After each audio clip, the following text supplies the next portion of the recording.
Congrats, sir. Thank you, thank you, बधाई हो sir. thank you. Welcome, welcome. After a long time, huh? मुझे बहुत खुशी हो रही है। पहले मेरा स्टूडेंट, लेटर ऑन मेरे हाथ के नीचे काम करने वाला, आज मेरे ही ओहदे पर रहकर मुझे रिसीव कर रहा है। और बताइए सर, सुना है कोई रिसर्च कर रहे हैं आप आजकल? क्यों? उसके लिए अनुमति लेनी पड़ेगी तुमसे। आप एक्स आर्कियोलॉजिकल डायरेक्टर हैं, ऊपर से आप पे केस है। ऐसे में अनऑफिशियली मुझे आपकी रिसर्च के बारे में न्यूज मिली है। मुझे जवाब देना आपका फर्ज है। ये मैं नहीं कह रहा, सरकार कहती है। तुम्हारी बातों से धमकी की बू आ रही है। No no no no no sir.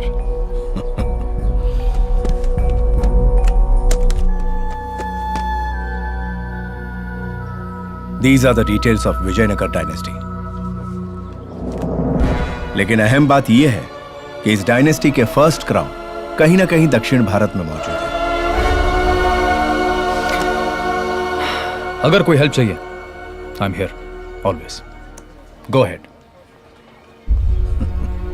जरूरत पड़ी तो बताऊंगा।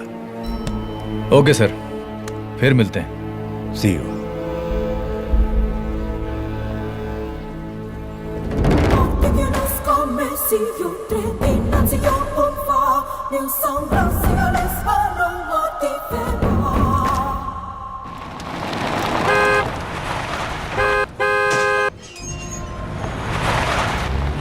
It's all in the game, man. But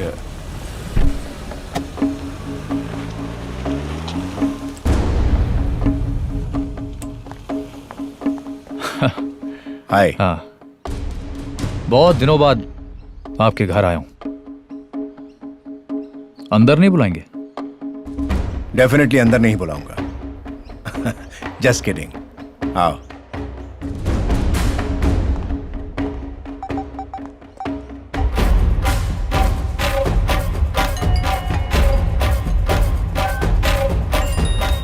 clear.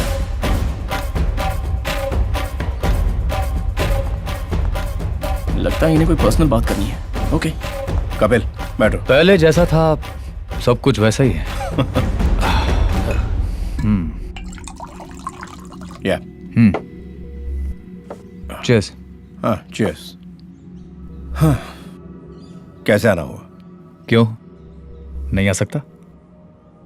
तुम बिना वजह तो आओगे नहीं। कुछ नहीं सर, मुझे एक Just show me. बटन मिला। कौन से पीरियड का हो सकता है?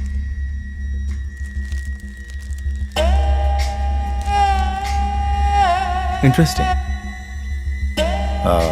मेरे हिसाब से ये चोला डायनेस्टी का हो सकता है। Let me check. Yeah sure.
तुम यहाँ क्या कर रहे हो? सर मैंने तुमसे लैब क्लियर करने को कहा था ना। सर क्लियर देखा तो सोचा मेरे लिए Fool! कहा। क्या कि देखा ऊपर? Sorry sir.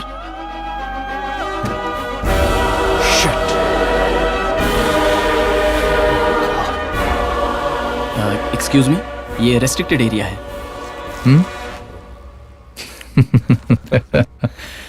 I am the ASI director my friend. हो सकता है, फिर भी इस एरिया में तो सिर्फ हमारे professor he. So please if you don't mind sir, the book.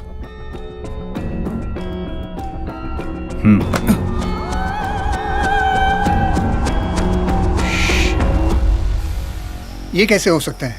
किसी मेडिकल प्रॉपर्टी वाले फॉरेन एलिमेंट अगर दुनिया में मौजूद हैं तो हमें इसकी जानकारी कैसे ना होती?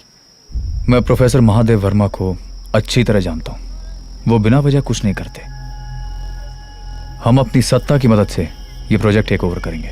सो far he has done nothing wrong. किस बिना पर हम उन्हें कॉर्नर कर सकते हैं?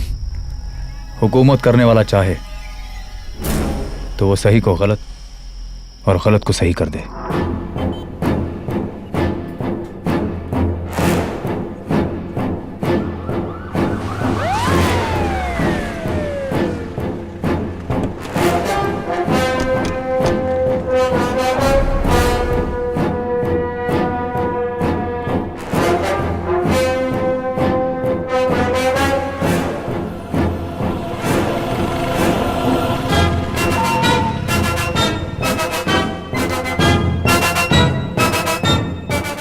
अभी तक तो उसने उसका विदेशियों से सौदा भी कर लिया होगा।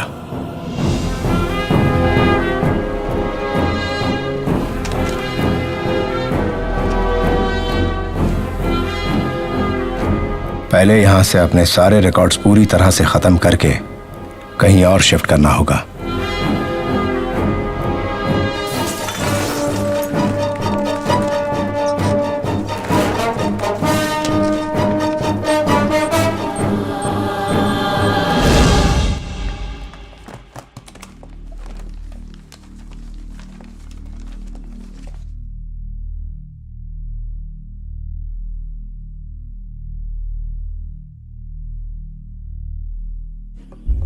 He is intelligent.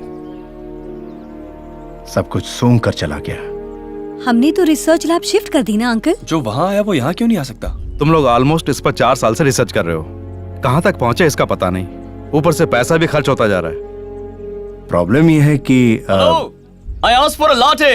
ए, यहाँ पर हम परेशान हैं और तुम क्या कर रहे हो यार? हाँ, जरा भी सीरियसनेस को समझे बिना हंसी मजाक कॉफी ऑर्डर करना। वो भी प्रॉब्लम को समझे बगैर। गाइस, अगर प्रॉब्लम में घुसे रहोगे तो प्रॉब्लम का सोल्यूशन कैसे निकालोगे? उस प्रॉब्लम से बाहर निकलो तो ही वो प्रॉब्लम क्या है पता चलेगा। उसके बाद सोल्यूशन ढूंढ लेना। प्रॉब्लम समझ गए?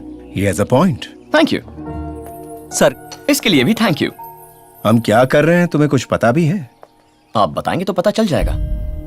आर्कियोलॉजिकल डायरेक्टर की पोजीशन से हटा दिए जाने के बाद मन की शांति के लिए मैं अपने गांव चला गया था।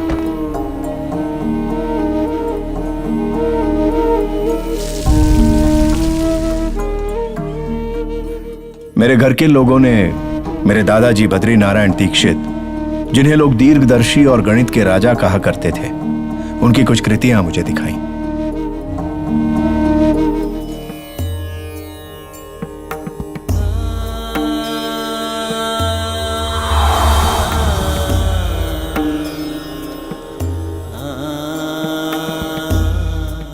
उनमें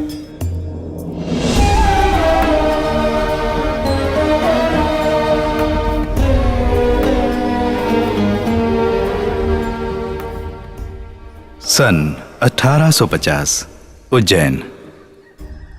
मैं बद्री नारायण दीक्षित हमेशा की तरह पक्षियों को दाना डालकर प्रतिदिन घटने वाली घटनाओं को अंकित करना मेरी आदत थी। एक दिन वहां अंकित करने का कोई तथ्य नहीं था। इसी उलझन में जब मैं घर में प्रवेश कर रहा था तो वहां मेरी धर्मपत्नी के हाथों से गिरे हुए सिक्कों में से एक सिक्का मुझे विशेषमय दिखा।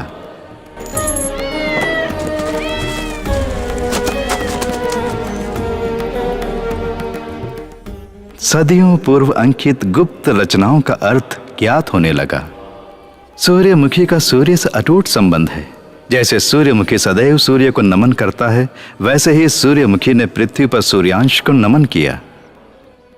लगभग 1400 वर्ष पूर्व सूर्य का एक छोटा अंश पृथ्वी पर आकर गिरा। उसमें औषधि सिद्धि है, ये अंकित किया गया था। विदेशी आक्रमण के समय कहीं लुप्त न हो जाए, इसलिए अत्यंत दूर ले जाकर उसे छुपा दिया गया।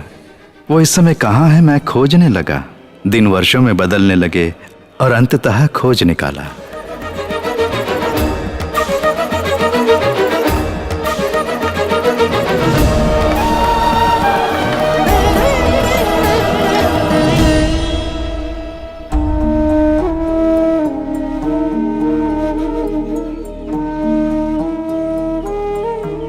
जीने के लिए आहार जरूरी हुआ करता था, लेकिन अब दवा है। सैकड़ों लोग हजारों किस्म की दवा तैयार करके लाखों लोगों को करोड़ों में बेचते हैं। करोड़ों खर्चना कितनों के बस की बात है। अमीर जिंदा रहता है, गरीब मर मिटता है। उनकी लिखी बात अगर सही निकली तो लोग लगभग 400 साल तक रोग मुक्त जिंदगी जी सकते हैं। 400 साल तक रोग मुक्त जिएंगे तो जेनेटिक प्रॉब्लम नहीं होगी। हमारी अंतरात्मा जो चाहेगी बिल्कुल वही होगा। ये हो सकता है या नहीं, ये डाउट मुझे होने लगा है। शायद यही डाउट बद्री नारायण जी को भी हुआ होगा, इसीलिए उन्होंने ये राज कहीं लिखा होगा ताकि वो उनके साथ दफन ना हो जाए। क्या क्या क्या कहा आपने? अभी आपने क्या कहा? हाँ, वही डाउट। नहीं, बद्री नारायण जी की बात। हाँ, ये राज उनके साथ दफन ना हो जाए, इसलिए शायद कहीं लिख छोड़ा होगा। जो आप ढूंढ रहे हैं वो आपकी बात में ही है। उनके साथ ही दफन ना हो जाए। That's the key word.